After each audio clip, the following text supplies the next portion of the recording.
নমস্কাৰ বন্ধুসকল আপোনালোকৰ মাজলৈ আকৌ নতুন এটা ভিডিঅ'লৈ আগবাঢ়িছো ভিডিঅ'টো স্কিপ নকৰাকৈ সম্পূৰ্ণ হেকলৈ চাই থাকিব কিয়নো নিবনুৱা যুৱক যুৱতী সকলৰ বাবে অতি ভাল খবৰ হয় আপোনালোকে চাই আছে এক ডাঙৰ খবৰ এক গুৰুত্বপূৰ্ণ খবৰ ৰাজ্যৰ নিবনুৱা সকলৰ বাবে মুখ্যমন্ত্ৰীয়ে দিলে ভাল খবৰ একেলগে 10 অক্টোবৰত 40,000 নিবনুৱা যুৱক যুৱতীক দিয়া হ'ব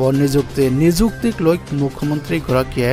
এক ডাঙৰ ঘোষণা কৰিছে নিৰ্বাচনী প্ৰতিশ্ৰুতি পূৰণ কৰিবলৈ তৎপৰ হৈছে অসম চৰকাৰ ইতিমধ্যে সম্পূৰ্ণ স্বচ্ছতা আৰু ন্যায়ৰ ভিত্তিত দিয়া হ'ব এই নিযুক্তি এই কথা ঘোষণা কৰিলে আমাৰ ৰাজ্যৰ মুখ্যমন্ত্ৰী গৰাকীয়ে 10 অক্টোবৰত নিযুক্তিৰ সংখ্যাই পাৰ পাব 1,60,000 নিবনুৱাৰ ভৱিষ্যত এই কাৰ্যৰ দ্বাৰা চৰকাৰী চাকৰিৰ প্ৰতি যুৱক যুৱতীৰ আস্থা বাঢ়িছে কাৰিকৰীৰ ক্ষেত্ৰত নিযুক্তি পাবলৈ কি কৰিব লাগিব সেই কামক লৈ মুখ্যমন্ত্ৰী গৰাকীয়েও সমালোচনা কৰিছে ইফালে আজি পশু চিকিৎসা বিভাগত 400তকৈ অধিক ছাত্ৰ ছাত্ৰীক প্ৰদান কৰা হৈছে নিযুক্তি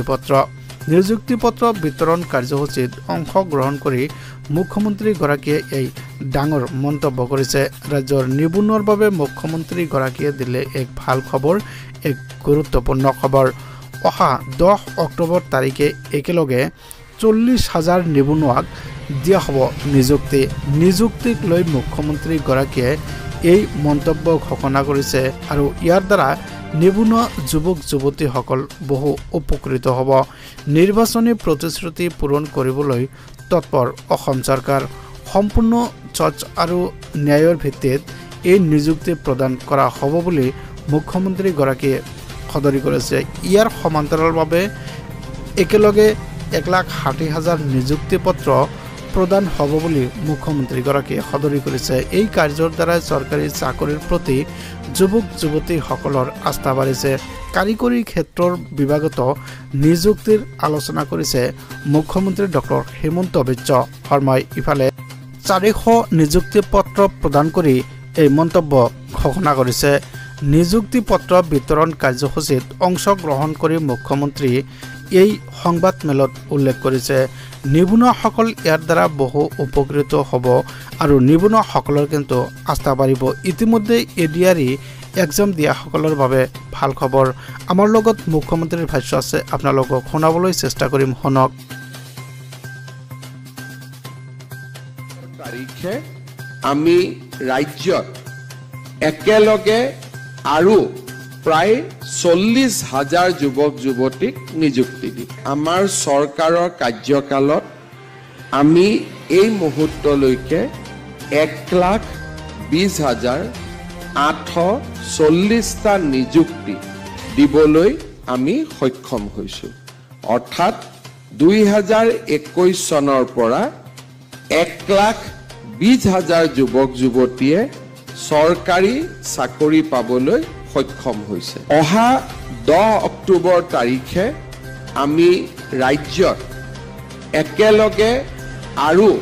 প্ৰায় 40,000 যুৱক যুৱতীক নিযুক্তি দিম আমাৰ চৰকাৰৰ কাৰ্যকালত আমি এই মুহূৰ্তলৈকে 1,20,840টা নিযুক্তি দিবলৈ আমি সক্ষম হৈছো অৰ্থাৎ 2021 চনৰ পৰা